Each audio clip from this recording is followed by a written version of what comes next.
persistence to enrich the advanced and carry those who needed additional support.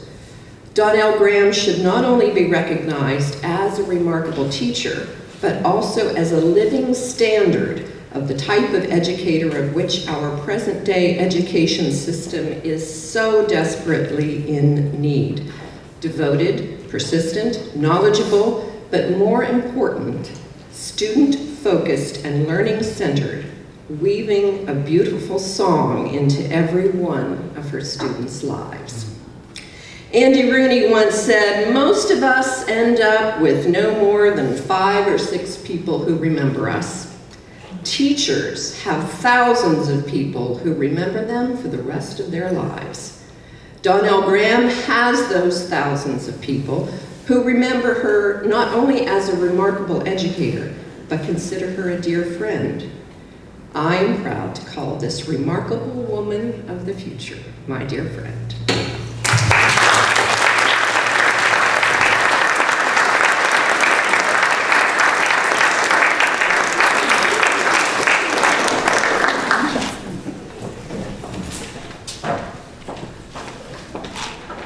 Thank you, Eileen. That was lovely.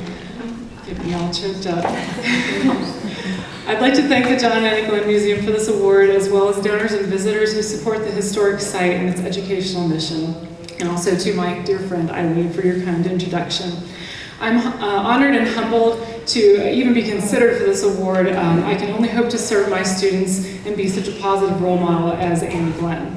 I'm so impressed by John and Annie's story and how they were always there for each other, lifting each other up. Annie had a lifelong interest in programs for children, the elderly, and the handicapped. She led an amazing life. She's overcome adversity, and she served the greater community while raising 2 children and traveling many times with her husband John in the Marine Corps, starting over many times. Preparing these remarks gave me an opportunity to pause and reflect on the first part of my professional career. And looking back through pictures and thinking of all my students through the years, it really reminded me how lucky I am to be here in Concord at East Muskingum schools and in the region in general. As a high school senior, I visited many colleges, but Muskingum College really felt like the best fit for me, and I had a wonderful experience here. The summer after grad school at Ohio State, I spent the summer in Spain with Russ and Karen Brown, and almost as soon as I got back, I moved to South Carolina for my first year teaching orchestra there.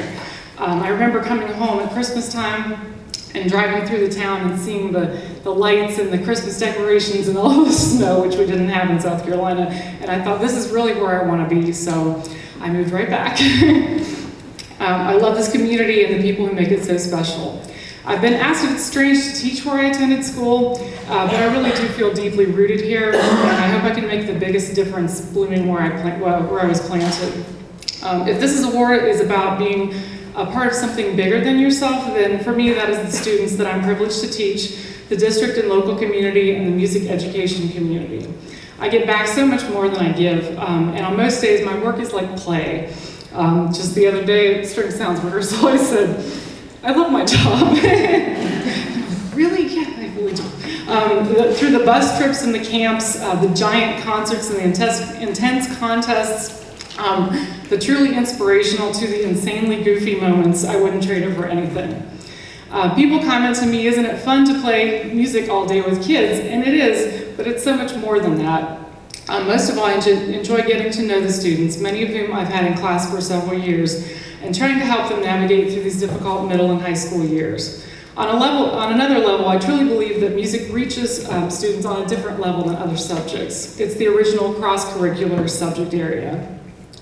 Making music in a group increases empathy, teaches perseverance and dedication, improves reading skills, stimulates creativity, increases attention span and focus, which we all could use, and increases self-confidence.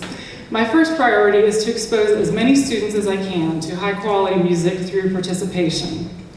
Most of these students aren't going to major in music in college, but when learning music for music's sake, I'd like for them to be educated consumers and participants in music well into their adult years in order to improve the quality of their lives for years to come. In grades 6 through 12, we have approximately 600 students participating in band, choir, and orchestra at East Muskingum. which is very high for a district of our size. All elementary students also study music and present performances throughout the year.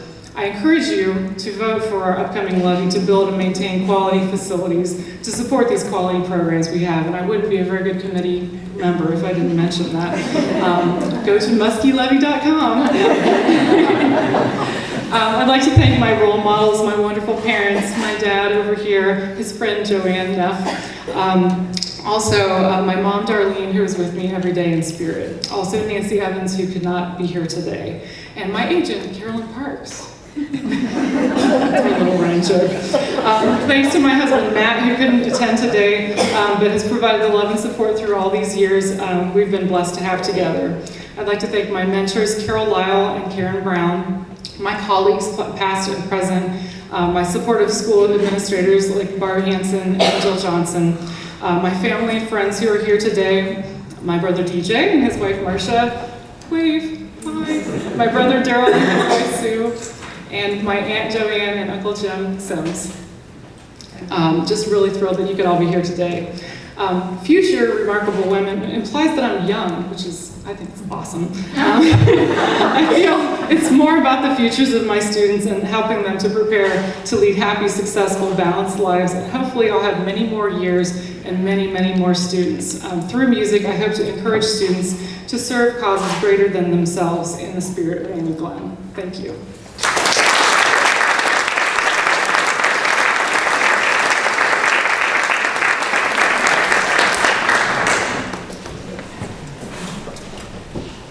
Thank you, all three of the remarkable women and their presenters.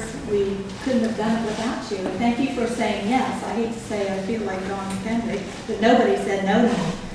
Dawn has taught me well. Now we would like to present each of our honorees and Molly with an African violin to remember Annie Glenn and John Glenn's mother, who was well known here in the village for her fine collection of African violins, which we maintain. Sometimes through the winter it's a little difficult, but maybe Julia, you'll help us out since you have one now. We are indeed honored to have these remarkable women among us and know that they will continue to inspire others in their own individual endeavors. Just a couple of housekeeping things before I close. We would like to get a picture of the honorees and the people who so kindly did their tribute for them, wrote their tribute. So we'll get that afterwards. So if you could gather relatively quickly so that we can get this picture over in this area somewhere, please. I know you want to visit with each other. Don't scramble away. I think, Sue, do we have this room for a while? Yes, we certainly do. Okay, thank you. And then also, I wanted to mention, we have Anna Kremig with us, who has been videoing this. It's difficult to get a student here on a Saturday who is wanting to stand here the whole time that we are sitting and film this, but we did this especially for Donnell and her husband, Matt. He decided to play golf. I don't know why he chose that, but then he asked if we could record it. But I think it's a really nice thing to do, so we'll try to maybe call you again next year, Ann, if you're available. And it will be on Orbit TV. Am I saying that right, Janet? Yes. Orbit TV? YouTube on Orbit TV, yes. YouTube on Orbit TV. As soon as Anna can get it up, now it won't be this in 5 minutes, of course. It'll take her a little bit of time, within the next 24 hours.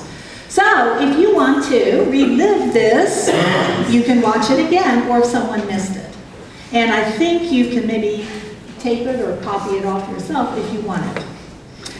Finally, I'd like to remind you, as Debbie did, that there are many remarkable women to be recognized in southeastern Ohio, and we only know a certain number, but we know there are many more out there. So please give us names, call them into the office, give them to Debbie, give them to me. Maybe we'll sometime get an actual form on our website so other people can, so that when January comes and we are trying to think who to honor, we have so many, It's very difficult, but we need that. Thank you for coming, and do put this luncheon on your calendars for next year. Please come back again. It's Remarkable Women, past, present, and future. And I'm going to borrow Jim's line.